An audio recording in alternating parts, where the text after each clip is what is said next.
અને આટલા સરસ મજાના કોસ્ચ્યુમ આપ્યા છે. તમારી જે દીકરી અહીંયા પરફોર્મન્સ કરતી હશે ને તોય તમે ગોતશો કે મારી દીકરી ક્યાં છે, કારણ કે એટલા સરસ મજાના તૈયાર કર્યા છે અને આટલા કોસ્ચ્યુમ પ્રોવાઈડ કર્યા છે આ સંસ્થાએ. ફરીથી તાળીઓ થઈ જાય બાળકો માટે. હવે લઈને આવે છે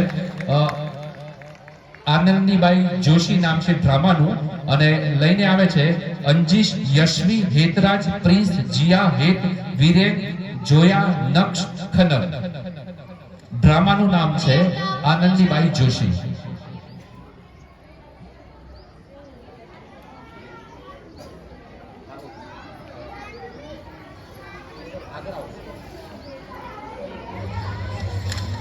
તમે આટલા પરેશાન કેમ છો?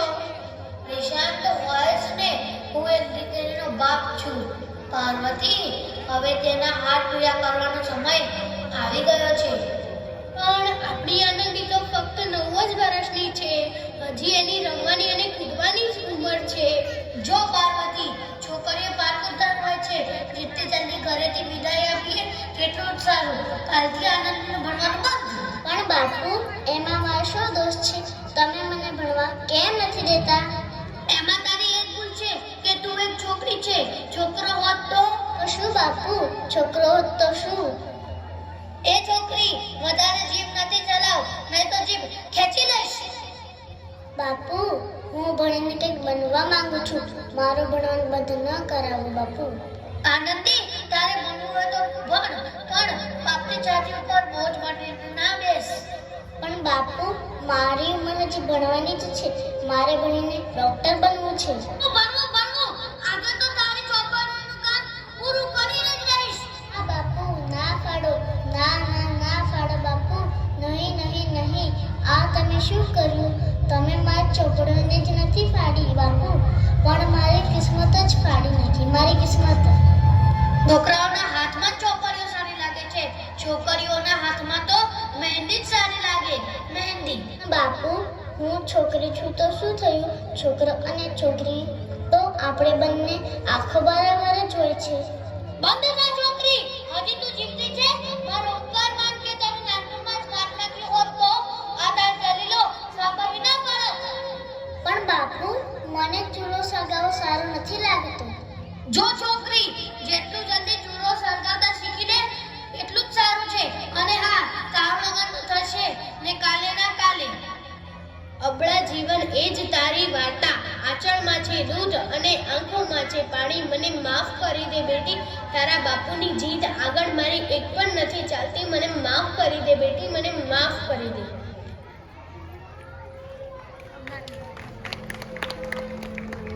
આ પ્રકારે માત્ર 9 વર્ષની નાની ઉંમરમાં આનંદીનું લગ્ન ગોપાલરાવ જોશીની સાથે કરી દેવાયું.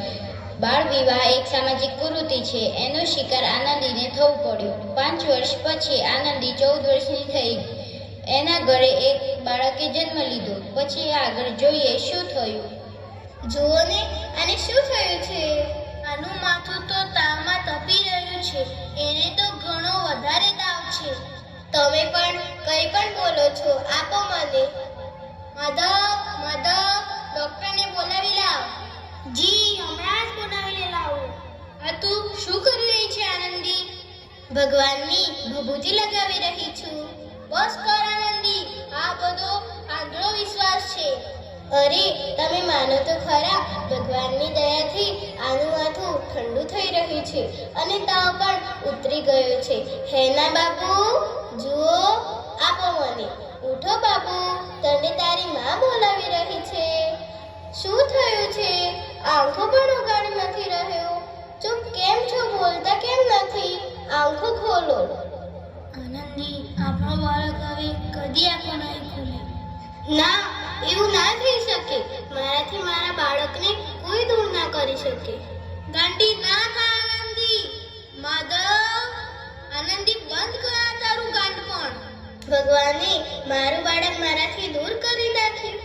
ભગવાને નહીં, તારી અશિક્ષા અને અંધવિશ્વાસથી તારું બાળક દૂર થયું છે.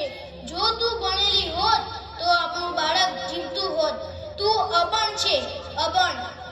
નહીં, હવે હું અભણ નહીં રહું.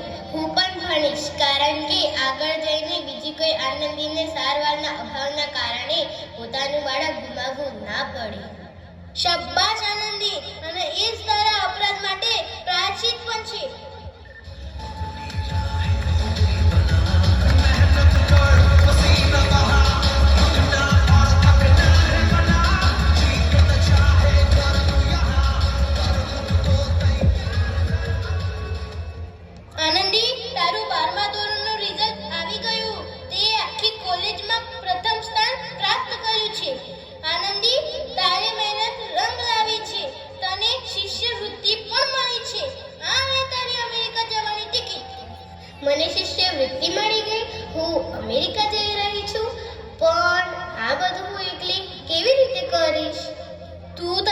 જાતને આટલું કમજોર કેમ માને છે?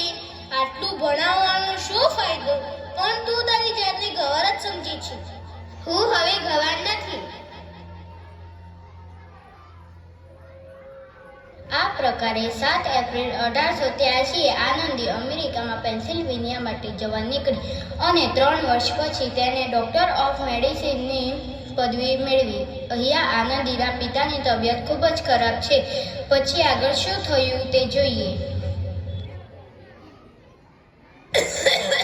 લાગે છે હવે મારો જવાનો સમય આવી ગયો છે.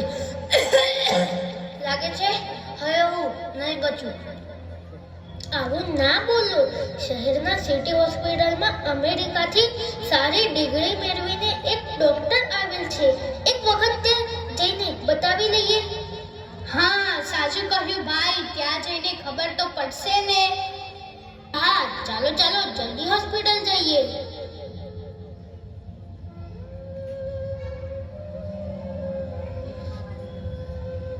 આ દર્દીની હાલત તો ખૂબ જ ખરાબ છે. કોઈ ચમત્કાર જ આને બચાવી શકે છે. આવું ના બોલો ભાઈ. ડોક્ટર ક્યાં સુધી આવશે? લો, આવી ગયા ડોક્ટર મેડમ. જલ્દી જુઓ, આ દર્દીની હાલત ખૂબ જ ખરાબ છે.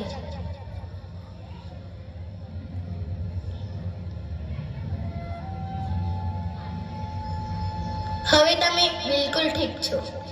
મોતના મુંહમાંથી ડોક્ટર મેડમને બચાવ્યા છે તમને. ડોક્ટર સાહેબે મને બચાવી લીધો. મારે મળવું છે ડોક્ટર સાહેબને. ડોક્ટર સાહેબ નહીં, ડોક્ટર મેડમ બોલો. ડોક્ટર મેડમ, તેમને જ તમને જીવનદાન આપ્યું છે. લો, આવી ગયા ડોક્ટર મેડમ. મળી લો એમને. ડોક્ટર મેડમ, તમારો ખૂબ ખૂબ આભાર. તમે મારી જાન બચાવી. તેના બદલામાં હું ગરીબ બોલો તમને શું આપી શકું? વચન જોઈએ મને કે ક્યારે એવું નહીં કહો કે છોકરીઓ કશું જ ના કરી શકે. વચન? કેવું વચન? અરે સાંભળો, તમે આને ઓળખી નહીં? આ આપણી આનંદી. આનંદી? મારી બેટી આનંદી? ડોક્ટર? હા બાપુ, એ જ આનંદી જેના માટે તમે નાનપણમાં ચૂલ્હા અને દુલ્હા સિવાય કશું જ નથી વિચાર્યું.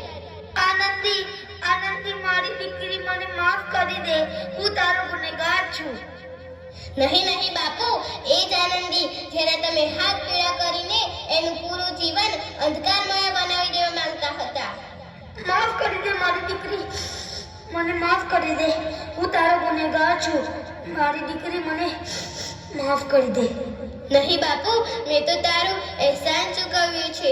યાદ છે ને તને તારું અહેસાન જે બાળપણમાં તે મારા ઉપર કર્યું હતું? તાણા મારીને જીવતે જી મારી નાખી હતી મને. હવે બોલ, બીજા કોને કોને મારીશ? આનંદી બેટી, મને માફ કરી દે. હું તારો ગુનેગાર છું બેટી, મને માફ કરી દે. બાપુ, તમે તો કહ્યું હતું કે ચોપડીઓ છોકરાઓના હાથમાં સારી લાગે છે, છોકરીઓના નહીં. છોકરીઓના હાથમાં તો ફક્ત મહેંદી જ સારી લાગે છે. છોકરા અને છોકરીઓમાં ભેદ કરવો તે બે આંખોમાં ભેદ કરવો બરાબર છે. એકનું ભણવાનું ને બીજાનું ના ભણવાનું, આ સામાજિક અંધકાર છે બાપુ, સામાજિક અંધકાર. ઉપકાર માનું છું હું તારા જેવી દીકરીનો, જેને આખી જિંદગી મારી પાસે કશું જ ન માંગ્યું તો ફક્ત બરાબરીનો દરજ્જો. નહીં તો સાચું તો એ જ છે કે હું તારી માફીનો લાયક નથી મારી દીકરી. હું તારી માફીનો લાયક પણ નથી. તારા બાપુને શું માફ નહીં કરે આનંદી? માફ કરી દે આનંદી, માફ કરી દે. सुबह का भूला यदि शाम को घर लौट आए तो उसे भूला नहीं कहते. બાપુ, તો આ રીતે આનંદીબાઈ જોશી તેમની મહેનત અને અટૂટ ઈરાદાથી ના કેવળ ભારતની પ્રથમ મહિલા ડૉક્ટર બને, પરંતુ આગળ જઈને બીજી છોકરીઓ માટે તક અપાવી જે જીવનમાં કંઈક બનવા માંગે છે. અસ્તુ. જોરદાર તાળીઓ થઈ જાય આ ડ્રામા માટે, કારણ કે આપણને બહુ સમજ આપી છે કે ડોક્ટર આનંદી સૌ પ્રથમ મહિલા ડોક્ટર ઇન્ડિયાની અમેરિકા જઈ એજ્યુકેશન મેળવી અને પિતાનું કેવી રીતે બચાવે છે એ આપણને આ ડ્રામા દ્વારા, કારણ કે દીકરી હોય કે દીકરો હોય સમાન છે